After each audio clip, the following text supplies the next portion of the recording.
جی welcome viewers, انیس فاروق کی channel پہ ایک مرتبہ پھر آپ کو خوش آمدید کہتے ہیں۔ آج ہم 2-3 باتیں کریں گے، بڑی امپورٹنٹ باتیں ہیں، ہمارے ساتھ رہیے گا اور ہمارا چینل سبسکرائب کیجیے گا۔ بہت سے دوستوں نے کہا ہے کہ ان تک نوٹیفیکیشن نہیں آ رہی، تو گھنٹی کا بٹن جو ہے، بیل آئیکن، اس کو دبائیں گے تو آپ کو ہماری یوٹیوبس کی ویڈیو ملنا شروع ہو جائیں گی۔ دوستوں سے کہیں کہ چینل کو سبسکرائب کریں، زیادہ سے زیادہ شیئر کریں تاکہ آپ تک ہم لیٹسٹ معلومات پہنچا سکیں۔ ہماری معلومات جو ہوتی ہیں وہ آپ تک پہنچتی ہیں، ہم اپنے تمام ذرائع کو بروئے کار لاتے ہوئے، دوستوں سے بات کرتے ہوئے، انسائڈر سے بات کرتے ہوئے آپ تک وہ خبر پہنچاتے ہیں۔ آج ایک 2-3 موضوعات ہیں جس پہ ہم چاہیں گے آپ سے بات کریں۔ ظاہر ہے کہ بجلی، پانی، چینی، آٹا، یہ سب مہنگا ہو چلا ہے، اس پہ بات تھوڑی سی کریں گے، اور ساتھ ساتھ یہ بھی بات کریں گے کہ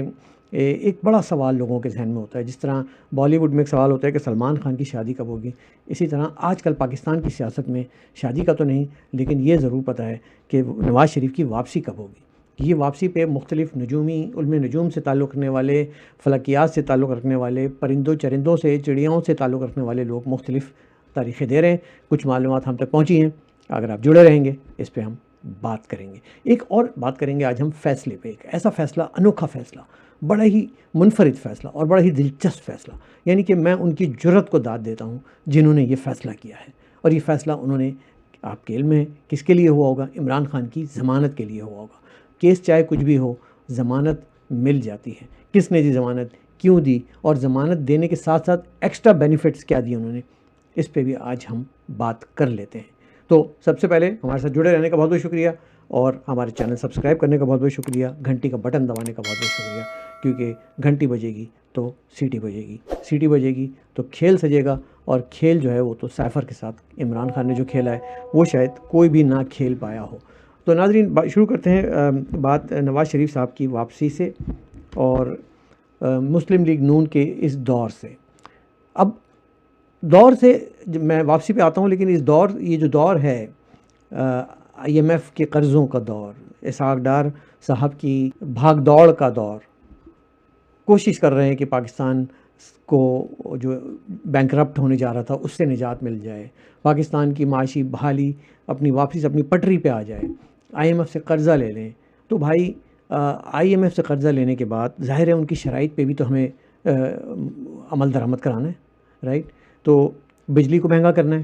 انفلیشن آٹومیٹکلی بڑھے گی، تیل کی پرائسز آپ دیکھ رہے ہیں کہاں جا رہی ہے، چینی کی پرائسز آپ دیکھ رہے ہیں 150 تک پہنچ گئی ہے، بجلی کا جو پر یونٹ ہے وہ بڑھتا چلا جا رہا ہے، اور یہ سب کا سب ہر دور میں ہوا ہے اور آج پھر ہو رہا ہے۔ تو اب عوام جو ہے،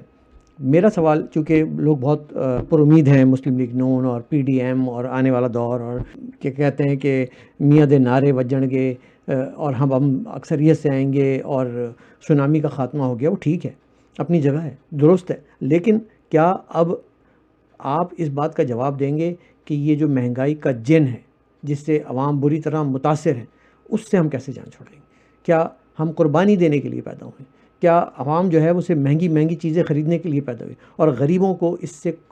جو ہے کوئی غرض نہیں ہے کہ کون سیاست میں آتا ہے کون نہیں آتا، اور امیروں کو اس سے کوئی غرض نہیں ہے کہ مہنگائی کتنی بڑھتی ہے، it does not affect them, it does not matter. تو مہنگائی کے جن کو قابو پانے کے لیے ہمیں ایک سوال جو ذہن میں اٹھتا ہے، اور یہ بڑا ویلڈ سوال میں آج کرنے جا رہا ہوں، میرے جتنے ویورز ہیں آپ اپنے آپ سے بھی سوال کیجیے گا کہ ایک طرف میرے ذہن میں مہنگائی ہوگی اور دوسری طرف میرے ہاتھ میں ووٹ کا ٹھپا ہوگا، میں شیئر پہ لگاؤں گا تو کیسے لگاؤں گا، میں پی ٹی آئی پہ لگاؤں گا تو کیسے لگاؤں گا، میں مولانا فضل الرحمان پہ لگاؤں گا تو کیسے لگاؤں گا؟ تو یہ سوال آج مسلم لیگ نون کی انٹیلیجنسیا کو اپنے آپ سے کرنا ہوگا کہ وہ جو ٹھپا لے کے جب طاقت اس کے ہاتھ میں آئے گی غریب آدمی کے، تو وہ کس منہ سے آپ تک پہنچے گا اور کس منہ سے وہ شیئر پہ ٹھپا لگائے گا۔ مہنگائی کے جن کو قابو نہ کیا گیا تو عوام پستی رہے گی، ہم ذلیل ہوتے رہیں گے، غریب بیچارہ مرتا رہے گا، اور دنیا ہمارا مذاق اڑاتی رہے گی۔ میں ویلاگز دیکھتا ہوں دنیا کے، خاص طور پہ پڑوس کے ملک کے ایک میجر صاحب کے، اور وہ جس طرح سے ہماری غربت کا مذاق اڑاتے ہیں، کچھ زیادہ ہی وہ ایگزیجریٹ کر جاتے ہیں، غلو کر جاتے ہیں، وہ ظاہر ہے ان کو بھی اپنا چینل چلانا ہے، منجن بیچنا ہوتا ہے ہر ایک کو، لیکن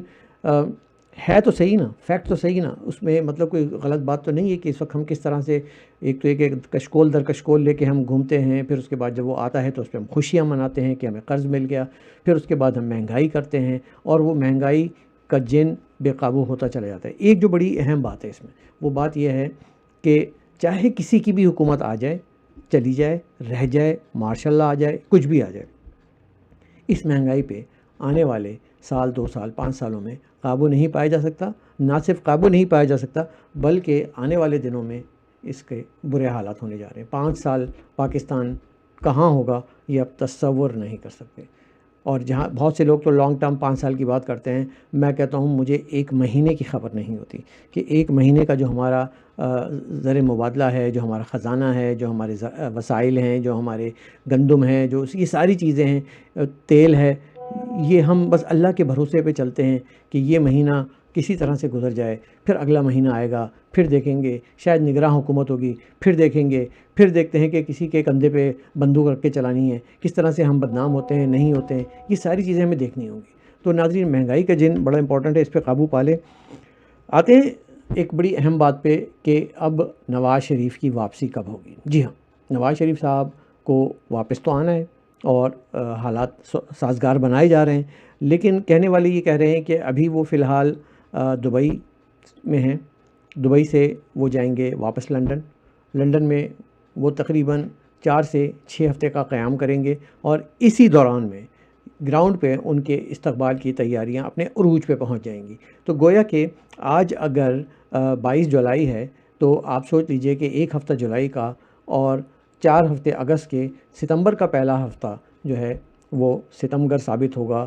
بہت سے یوتھیوں پہ، جب کہ شیر دھاڑے گا اور علامہ اقبال ایئرپورٹ پہ اترے گا. میاں نواز شریف کی آمد ایکسپیکٹڈ ہے سپٹمبر کے فرسٹ ویک میں، کیونکہ اس دوران میں ساری تیاریاں ہوں گی، اور وہ لندن میں 5 سے 6 ہفتے کے جو اب جائیں گے واپس تو قیام کے بعد وہاں سے پاکستان روانہ ہوں گے. اور اس حوالے سے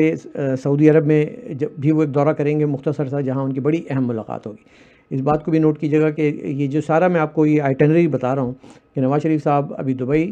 ہو سکتا ہے سعودی عرب، لنڈن، اور لنڈن میں بھی کچھ ملاقاتیں، اور اس کے بعد ہو سکتا ہے کہ یہاں سے پوری کابینہ ان کی وہاں جائے، پھر واپس آئے، حالات راستہ سجایا جائے، پھول بچھائے جائیں راہوں میں، اور اس کے بعد نواز شریف صاحب کی یہاں پہ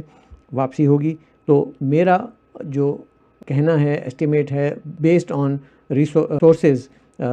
سوتروں کے انوسار، وہ یہی ہے کہ ستمبر تک، پہلے ہفتے تک نواز شریف صاحب واپس آ چکے ہوں گے پاکستان میں، اور یہ اب تک کے ذرائع ہمیں اتنا ہی بتاتے ہیں. تو دیکھتے ہیں آنے والے دنوں میں کیا ہوتا ہے. لیکن یہ ضرور ہوگا کہ نواز شریف صاحب کے آنے سے کافی پی ڈی ایم کو سپورٹ ملے گی، پی ایم ایل این کو سپورٹ ملے گی، ان کے ووٹ بینک کو سہارا ملے گا، اور وہ جو ایک کشمکش سی کیفیت ہے، ایک اسکیپٹسزم ہے، ایک کنفیوژن ہے، وہ ختم ہو جائے گا. اور سیاسی طور پہ بھی اور سول سپریمیسی کے اگر پوائنٹ آف ویو سے بھی دیکھا جائے تو نواز شریف صاحب کے آنے سے جمہوریت کو فائدہ ہوگا، اور یہ سب لیڈر جو ہیں مل کر کچھ نہ کچھ آگے بڑھنے کی بات کر سکیں گے. We will be all on the same page. Establishment ہو، دلیہ بھی اس وقت تک جو ہے وہ اپنی سمت اور کعبہ درست کر چکی ہوگی. میڈیا تو آپ کا علم میں ہے کہ وہ کافی حد تک درست ہو چکا ہے. تو اب آنے والے دنوں میں اگر کوئی کسی چیز پہ فوکس کرنا ہے تو وہی پوائنٹ نمبر 1 پہ میں واپس آؤں گا. مہنگائی پہ کرنا ہے، معیشت پہ کرنا ہے، اپنا لانگ ٹرم گول پہ کرنا ہے، اکنامک ریوائول پہ کرنا ہے، تاکہ ہم خود مختار ہو سکیں اور آگے بڑھ سکیں. ان سب